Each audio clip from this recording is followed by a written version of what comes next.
हमारा एक एक कर्तव्य है कहिए, या हमारी एक आनंद की बात है हमारे लिए कि हम आपको अपने सेंटर के बारे में कुछ जानकारी दें। आप में से जिन लोगों ने इस बार का परिपत्रक पढ़ा होगा उनको इस बात का ज्ञान होगा, और जिनको ज्ञान नहीं है उनको हम इस बात का ज्ञान और भान दोनों देना चाहते हैं कि अपने शहर में, पूना शहर में जो सेंटर के प्रोसेस की सेंटर में किस प्रकार से एक आदान प्रदान कार्यक्रम होना चाहिए, इसकी नींव जो है, इसका जो हम कहते हैं कि बेस जो है, वो स्वयं मेहर बाबा ने तैयार किया था।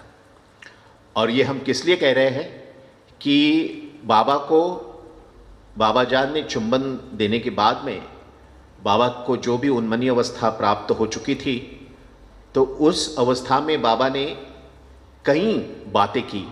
जैसे बाबा ने सद्गुरुओं के दर्शन किए, वैसे अपनी माताजी के आग्रह पर बाबा ने कुछ धन अर्जित करने के भी प्रयास किए। तो उसमें से एक था उनका बाबा का ताड़ी शॉप, जो कि बाबा के एक दोस्त उनके पार्टनरशिप में कहिए या उनके सहयोग से एक ताड़ी शॉप खोला था कस्बा पेट में। तो कस्बा पेट में ये जो ताड़ी शॉप बाबा और उनके दोस्त चलाते थे, तो वहीं पे पास में बाबा ने एक रूम बाबा ने किराए पे ली थी, जहाँ पे बाबा ने सेंटर बनवाया था। और सप्ताह के हर एक विशिष्ट दिन पे वहाँ पे बाबा और बाबा की तरफ जो भी एक चुंबक की तरह लोग कुछ आकर्षित हुए थे। हालांकि बाबा अभी तक पूर्ण रूप से अवतार के पद पर विराजमान नहीं हुए थे, लेकिन फिर भी बाबा का जो एक आकर्षण था, उनका जो करिश्मा था, तो उसके चलते कई लोग, जैसे मधुमक्खियाँ फूलों के आसपास मंडराने लगती है, वैसे कई तैयार लोग बाबा के आसपास आने लगे थे। उनमें हमारे सेंटर के जो पहले चेयरमैन रहे हैं सदाशिव शेलके पाटिल, वो थे। उनमें अर्जुन सुपेकर, जिनका कस्बा में टोबैको का दुकान था, और बाबा जिनके यहाँ जाकर तंबाकू खाते थे। अब कोई भी इसमें से गलत अर्थ मत निकालिए कि तंबाकू का ना स्वास्थ्य के लिए उपयुक्त है, ऐसा मत समझिए, क्योंकि बाबा ने हमेशा कहा है कि जो मैं करता हूँ वो आप मत करिए, जो मैं कहता हूँ वो करिए। तो बाबा उस उन्मनी अवस्था में तंबाकू खाते थे, उसका कुछ कारण होगा। तो वहाँ पे बाबा और अर्जुन सुपेकर की पहचान हुई। तो अर्जुन सुपेकर जी थे। फिर हमारे सैयद साहब थे, सैयद साहब जिन्होंने फिर बाबा को मेहरबान सेठ से मेहर बाबा नाम दिया, तो वो थे। अब्दुल गनी मुंशिफ साहब थे हमारे, खाक साहब उन्हीं दिनों से, रमजू भाई भी तब बाबा के साथ जुड़ चुके थे। तो ऐसे कई लोग, मेहर बाबा, एक मुंशी जी थे जो पीडब्ल्यूडी में स्टोर कीपर थे, और बाबा के साथ उनको इस तरह से, हालांकि मुस्लिम थे, बाबा के साथ इस तरह से लगाव हो चुका था कि बस। तो इस तरह से कई बाबा 2-3 जगह पे बाबा इस तरह के मैं कहूँगा कि मीटिंग्स लिया करते थे। एक तो ये कस्बा में जहाँ पे बाबा ने किराए पे मकान लिया था या एक खोली ली थी, वहाँ पे बाबा ने उपासनी महाराज की तस्वीर लगाई थी, सदगुरु उपासनी महाराज की, और अन्य सदगुरु और अन्य संतों की भी वहाँ तस्वीरें थी। और वहाँ पे बाबा लोगों से बातें करते थे अध्यात्म के ऊपर, वहाँ पे भजन होते थे, और अंत में सदगुरु उपासनी महाराज की आरती जो बाबा ने रची है वो वहाँ पे गाई जाती थी। इसके साथ साथ जिनका मैंने जिक्र किया, ये मुंशी साहब के घर पे भी बाबा प्राय जाते थे, लेकिन वहाँ का जो एक कार्यक्रम था वो थोड़ा अलग था। तो वहाँ जाकर बाबा क्या करते थे कि जो हाफिज़ का दीवान है, और आप जानते हैं कि बाबा ने हाफिज़ को बार बार कोट किया है, और बाबा ने कहा था कि आध्यात्मिक तथ्यों को जिस तरह से अपनी शायरी में हाफिज़ ने समझाया है, उस प्रकार से किसी और ने नहीं समझाया है। तो वो हाफिज़ का जो दीवान है वो वहाँ पे बाबा पढ़ते थे और उसके ऊपर बाबा विश्लेषण करते थे। और हमारे पिताजी कहते बच्चू अड्डा ना, एक अपने कैंप में एक बच्चू अड्डा करके है, तो वहाँ पे भी बाबा मीटिंग्स लिया करते। तो इस तरह से बाबा ने तब ये मतलब मैं कहूँगा कि ये 1917-18 की बात है, तो तब से यहाँ पे मेहर बाबा ने इस तरह का एक ऑर्गेनाइज्ड कार्यक्रम मेहर बाबा के बारे में शुरू किया। इसके बाद में फिर बाबा जब बाबा को पूर्ण तरह से बाबा ने अवतारित्व का जो पद है वो हासिल किया, और जब बाबा ने उपासनी महाराज को बाबा ने अलविदा कहा और बाबा पूना में चले आए, तब सदाशिव शेळके पाटिल को कहा था कि मेरे लिए एक झोपड़ी का इंतज़ाम करो। बाबा अपने घर पे नहीं गए, तो फर्ग्यूसन कॉलेज रोड जो है उसके पास एक झोपड़ी बनाई गई, जहाँ पर फिर बाबा एक 6-7 महीने बाबा ने वहाँ पे अपना सेंटर चलवाया कहिए, या बाबा वहाँ पे रहते थे। और वहाँ पे भी वीकली मीटिंग्स होती थी, लोग आते थे, गाने गाते थे, भजन गाते थे, और बाबा सबको स्पिरिचुअल मैसेजेस देते थे। इसके बाद में बाबा चले गए मंजिल मीम मुंबई, और मंजिल मीम से फिर बाबा चले गए 1923 में मेहराबाद, और उसके बाद में फिर बाबा का पूना में आना या रहना नहीं हुआ। हालांकि पूना में तब भी बाबा प्रेमी अनेक थे, लेकिन इस तरह से जो बाबा ने एक सिलसिला शुरू किया था उसको जारी रखने वाला फिर कोई नहीं रहा, या इस तरह से कई इकट्ठा आना, बाबा के भजन गाना, बाबा के ते आले की सांगा मना पावणे आले की सांगा, वो जो भजन गाना, तो ये सब कार्यक्रम नहीं हो रहे थे। कब तक नहीं हो रहे थे? 1947 में यहाँ पे एक शख्स आए, एक गृहस्थ, यहाँ पे उनका ट्रांसफ़र हुआ, तबादला हुआ सोलापुर से। उनका नाम था रामचंद्र गाडेकर, और रामचंद्र गाडेकर इसलिए जाने जाते थे कि जहाँ पर भी जाते थे जो भी मिलता था उसको बाबा के बारे में बताते ही बताते थे। तो जब पूना में आए और उन्होंने देखा कि पूना में पहले से एक वातावरण है, तो फिर उन्होंने पूना में घर घर में हफ्ते में कुछ दिन बाबा के प्रोग्राम्स शुरू किए। और तभी और एक बात हुई जिससे इस बात को बढ़ावा मिला। हमारे फादर इन लॉ यानी मिस्टर LB थाड़े बेलगांव से पूना में सोशल वेलफेयर डिपार्टमेंट में नौकरी करने के लिए आए थे। उनके जो बॉस थे, रिपोर्टिंग मैनेजर, वो गाडेकर साहब थे। तो ये दोनों का अच्छी तरह से एक मैं कहूँगा कि मेलजोल हो गया, और फिर LB थाड़े ने भी अपने घर में बंडेलू परिवार के घर में फिर मेहर बाबा के भजन के कार्यक्रम शुरू हो गए। और ये मेहर बंडेलू परिवार का घर था जहाँ पे पूना भजन मंडली का गठन होना शुरू हुआ, क्योंकि वहाँ पे फिर हमारे रामचंद्र गायकवाड़ जो हैदराबाद से आए थे, सदाशिवराव गायकवाड़ वो भी हैदराबाद से आए थे, फिर मधुसूदन जो पान की दुकान पर आते थे, उनकी पहचान हो गई रामचंद्र से गायकवाड़ से। संगीत की रुचि दोनों को थी, तो उन्होंने उनको न्योता दिया कि आप यहाँ पे आइए। तो इस तरह से एक जमावड़ा बनता गया एक। और सुभद्रा जी पहले से बंडेलू परिवार में थी, जो बहुत अच्छे गीत गाती थी। तो इस तरह से एक सुंदर ग्रुप का निर्माण हुआ, और फिर इस ग्रुप ने पहली बार बाबा के सामने 1950 में दिसंबर महीने में महाबलेश्वर में प्रोग्राम किया, वो अलग बात है। लेकिन कहने का मतलब ये है कि बाबा ने जो एक शुरुआत की, उसको एक सही दिशा, एक सही रूप मिलने के लिए इतने साल लगे। और 1947 में भी बाबा के प्रोग्राम शुरू होने के बाद में इस तरह से एक बाबा का केंद्र बना जाए, ऐसी कल्पना किसी के मन में नहीं थी। ये कल्पना किसके मन में आई?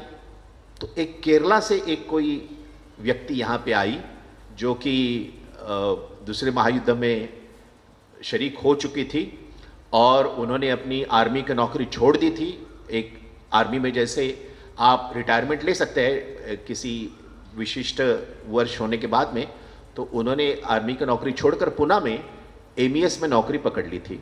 इनका नाम था KK रामकृष्णन। KK रामकृष्णन पुणे में आ गए। वैसे बाबा के साथ इनका परिचय जो हुआ था, अल्प परिचय, जिसको कहते हैं कि ब्रीफ इंट्रोडक्शन, वो हुआ था 1934-35 में। इनको किताबें पढ़ने की आदत थी, तो किताबें पढ़ते पढ़ते उन्होंने गीता रहस्य, जो भगवत गीता जो है, इसके ऊपर, मतलब श्री कृष्ण ने बताई गई भगवत गीता, इसके ऊपर लोकमान्य तिलक ने बहुत सुंदर टीका लिखी है या समीक्षा लिखी है। तो ये जो किताब थी गीता रहस्य, तो उसके रिव्यूज में एक रिव्यू था मेहर बाबा का। तो मेहर बाबा ने एक छोटा एक पैराग्राफ लिखा था, लेकिन अवतार ने लिखा था, तो अवतार का जो बल है या उसकी जो ताकत है वो उसमें दिखती है। अब जो हुनर वाला जो जौहरी आदमी होता है, यही पहचान सकता है कि ये बात कुछ अलग है। तो रामकृष्ण की जो बुद्धि थी वो जौहरी की बुद्धि थी। तो उसने ये देखा कि भाई मैंने ये सब पढ़ा है, सब रिव्यूज मैंने देखे, लेकिन ये रिव्यू कुछ मुझे अलग लगता है। तो वो जो अवतार मेहर बाबा जो नाम है, वो तब उनके जहन में बैठ गया। लेकिन तब तो इंटरनेट नहीं थे या तब ये गूगल सर्च नहीं था, तो उन्होंने इसके बारे में फिर ज़्यादा, मैं कहूँगा कि ज़्यादा संशोधन नहीं किया, और नौकरी भी उनकी चल रही थी। जब पूना में आए तब इस नाम से उन्हें फिर से परिचय हो गया कि ये अवतार मेहर बाबा, और उन्हें ये पता चला कि अवतार मेहर बाबा जीवित है। और फिर इनका गाड़ेकर साहब और लोगों के साथ, एल बी थाड़े, इनके साथ संपर्क हो गया। और 1954 में पहली बार फायरी फ्री लाइफ में जब मेहर बाबा आंध्र प्रदेश के टूर पे जा रहे थे, मतलब बाबा वहाँ पे मास दर्शन देने के लिए जा रहे थे, तब बाबा की गाड़ी जो थी पूना स्टेशन से छूटने वाली थी, और बाबा ने लोगों को एक कहूँ कि परमिशन दी थी, अनुमति दी थी कि आप आकर वहाँ मुझे मिल सकते हैं। तो काफ़ी लोग वहाँ पे, लोगों का हुजूम वहाँ पे आ गया था। पूना के काफ़ी बाबा प्रेमी, पूना के तो छोड़ो, मेरे ख्याल से मुंबई के भी काफ़ी बाबा प्रेमी वहाँ पहुँच गए थे बाबा से मिलने के लिए या बाबा को विदा करने के लिए। और तब उन ग्रुप में रामकृष्ण एक था। अब रामकृष्ण जो है वो तो पहले इस माहौल में नए थे, क्योंकि बाबा प्रेमियों के साथ उनका बड़ा अल्प परिचय था, और जो जिस तरह का वातावरण उन्होंने देखा वहाँ पे कि बाबा सभी को मिल रहे हैं, सभी की पूछताछ कर रहे हैं, उन्होंने सोचा कि मैं तो एक पराया आदमी हूँ, मैं जानता नहीं हूँ, तो मैं दूर बैठता हूँ। तो वो जाके जो ब्रिज है, रेलवे का ब्रिज, उसके कटहरे पे बैठ गए और बाबा को देख रहे थे, लेकिन बाबा को ठीक से देख नहीं पा रहे थे क्योंकि काफ़ी भीड़ के बीच में बाबा खड़े थे। अचानक बाबा उठ गए और गाड़ी में जाके बैठ गए विंडो में, और जब वो विंडो में बैठे तो रामकृष्ण उनको ठीक से सामने सामने देख सकते थे। और रामकृष्ण ने कहा है कि जिस तरह से एक सूरज होता है, वो सूर्य की जो एक लालिमा और उसका जो एक सौंदर्य होता है, वो सौंदर्य मुझे उस चेहरे में दिखा। और तब मैंने सोचा कि ये सौंदर्य किसी साधारण व्यक्ति का नहीं हो सकता। और तभी उसी वक्त उन्होंने ये निर्णय ले लिया कि इसके बाद मैं मेरी सारी जिंदगी जो है वो इस इंसान के लिए खर्च कर दूंगा। अब ये उनको तब प्रेरणा हुई, तब बाबा अवतार है नहीं है, ये सब विषय उनके मन से दूर हो चुके थे, और उन्होंने सोचा कि ये आदमी अगर इतना सुंदर है तो मैं सारी जिंदगी मेरी इनको देने के लिए तैयार हूं। और बस वहां से फिर रामकृष्ण का सिलसिला शुरू हो गया। अब रामकृष्ण ने पहली बार सोचा कि हम लोग जो यहाँ वहाँ कार्यक्रम करते हैं, तो कभी जगह मिलती है, कभी नहीं मिलती, कभी किसी के घर में कोई दिक्कत होती है, तो जो एक उसको कंटिन्यूटी चाहिए, मराठी में हम बोलते हैं सातत्य, तो इसको एक कायम रखने के लिए हमारी अपनी जगह होनी चाहिए। तो ये जब विचार उनके मन में आया तो उन्होंने यहाँ वहाँ जगह देखना शुरू कर दी, और तब उनकी मुलाकात हुई मुदलियार साहब से, जो यहाँ पे नज़दीक ही मुदलियार साहब का घर था। और मुदलियार साहब की जो कहानी है वो आप कभी अगले किसी और दिन सुनिए, और मैं हमारे सुरेंद्र थाड़े से गुजारिश करूँगा कि वो कहानी तुमको सुनाएं, क्योंकि मुदलियार की जो बेटे थे श्रीनिवास, ये और सुरेंद्र थाड़ी, इनकी काफ़ी दोस्ती थी। और श्रीनिवास को किस तरह से बाबा ने अपने पास बुला लिया और उसका मुदलियार परिवार की जो भी कुछ परिणाम हुआ होगा, ये सब आपको किसी दिन सुरेंद्र थाड़े बताएंगे। लेकिन मैं आज इतना ही बताना चाहता हूँ कि वो जगह है जहाँ से पहली बार पूना सेंटर की एक कोई जगह मुकर्रर हुई और पूना सेंटर के कार्यक्रम शुरू हुए हर हफ्ते। तो वहां पे जब बाबा ने सुना कि ये लोग इस तरह से एक जगह पे आते हैं, तो 58 या 59, अभी मेरे दिमाग में, मेरे ख्याल से 59 जून महीने में बाबा ने कहा कि बाबा स्वयं वहां पे जाएंगे। और चूंकि बाबा की सुविधा के लिए ये लोग तो शाम को मिलते थे, लेकिन बाबा की सुविधा के लिए सवेरे 8 बजे सब लोग वहां पे पहुंच गए। बाबा खुद आए और बाबा बहुत प्रसन्न मुद्रा में थे। और मेरे विचार से बाबा प्रसन्न मुद्रा में इसलिए थे कि बाबा सोच रहे होंगे कि मैंने जिस बात की शुरुआत की थी इतने सालों पहले, तो उसको अभी कुछ एक उसको अच्छा आकार प्राप्त हो रहा है। और तब बाबा ने यह विधान भी किया कि मैंने प्रेम का एक सुंदर वातावरण आपके लिए निर्माण किया है। बाबा ने ये कहा है हमारे पूना सेंटर के लिए मुदलियार साहब के घर में कि मैंने एक सुंदर वातावरण आपके लिए ये तैयार किया है, इस वातावरण को बनाए रखना ये अब आपकी जिम्मेदारी है। तो ये जिम्मेदारी बाबा ने हम सब पर सौंपी हुई है, इसका हमें भान होना चाहिए। इसके बाद में फिर रामकृष्ण के मन में विचार आया कि हमारी एक खुद की वास्तु होनी चाहिए। तो खुद की वास्तु के लिए उन्होंने फिर बाबा के पास प्रस्ताव रखा कि बाबा क्यों ना एक सेंटर बना जाए, आपका जन्मस्थल है, यहाँ पे तो सेंटर बनता है। तो बाबा ने कहा कि सब ठीक है, पैसा कहाँ से लाएगा? तो रामकृष्ण ने कहा कि मेरे पास जो भी धन है मैं इस कार्य के लिए लगा दूंगा, मुझे इतना पैसा मिलता है एमईएस से, इतना तो मेरे इतना खर्चा नहीं होता, तो इसमें से भी इतना पैसा मैं सेंटर के लिए दे दूंगा, बाकी पैसे आ जाएंगे। जब बाबा ने ये उनकी तैयारी देखी तो बाबा बड़े प्रसन्न हुए। तो बाबा ने कहा कि चलो शुरू करो, मैं हूं तुम्हारे साथ। और इस तरह से सेंटर के निर्माण का काम शुरू हो गया। ये ज़मीन ली गई और यहाँ पे ये वास्तु बनी। इसका जो पायाभरणी, मतलब जिसको हम कहते हैं कि जो नींव डालने का जो प्रोग्राम था, उसके लिए खास बाबा ने जोसेफ हाब, जो कि सूफिज्म रिओरिएंटेड के एक बुजुर्ग मुर्शिद थे, बुजुर्ग सूफी थे, उनको बाबा ने यहाँ पे भेजा और उनके हाथों से यहाँ पे नींव डाली गई। बाबा खुद इस कामकाज को देखने के लिए एक बार आए थे और यही एक सेंटर है अखे पूरे भारतवर्ष में जिसको ये सौभाग्य प्राप्त हुआ है कि इसका उद्घाटन बाबा ने स्वयं अपने हाथों से किया है। बाकी बाबा 1-2 सेंटर में गए हैं, लेकिन वो सेंटर शुरू होने के बाद में बाबा गए हैं। लेकिन 1 मई 1964 को बाबा ने इस सेंटर का अपने हाथों से उद्घाटन किया। और मैं ट्रस्टीज को ये विनती करना चाहता हूँ कि मेरे दिमाग में आज किसी ने ये विचार डाला कि बाबा ने अगर 8 बजे या 8:30 बजे इसका उद्घाटन किया तो उस समय पे आपको यहाँ पे कुछ करना चाहिए, कम से कम प्रेयर या आरती या प्रार्थना, क्योंकि बाबा ने तब यहाँ पे प्रवेश किया था और वो जो घड़ी है वो हमारे लिए बहुत महत्वपूर्ण है। इसके बाद में 1 साल बाद 1965 में बाबा यहीं पे बैठ के बाबा ने सबको दर्शन दिया और तब रामकृष्ण ने जो भाषण किया, उस भाषण में रामकृष्ण ने कहा था कि चूंकि आप हमारी फर्स्ट एनिवर्सरी पे यहाँ पे आए हो, तो मैं ऐसे मानता हूं कि इसके बाद में जो भी एनिवर्सरीज होगी उसमें आपकी मौजूदगी रहेगी या आपकी उपस्थिति रहेगी। तो आप ये सोचिए, बाबा ने इस बात को नकारा नहीं। इसका मतलब ये है कि हर एनिवर्सरी को खास विशेष रूप में बाबा हमारे साथ मौजूद होते हैं और ये छोटी बात नहीं है। इसलिए इस सेंटर का और इस एनिवर्सरी का इतना बड़ा महत्व है। अभी मेरे ख्याल से जो मेहमान हैं वो आ चुके हैं, तो मुझे अब और बात करने के लिए समय नहीं है, लेकिन अगली बार खास करके रामकृष्णन काका जिन्होंने इस सेंटर को बनाने में काफ़ी योगदान दिया है, उसके बारे में विशेष करके हम बात करेंगे कि उनका जीवन कैसा रहा है और उनके जीवन से हम क्या क्या सीख ले सकते हैं।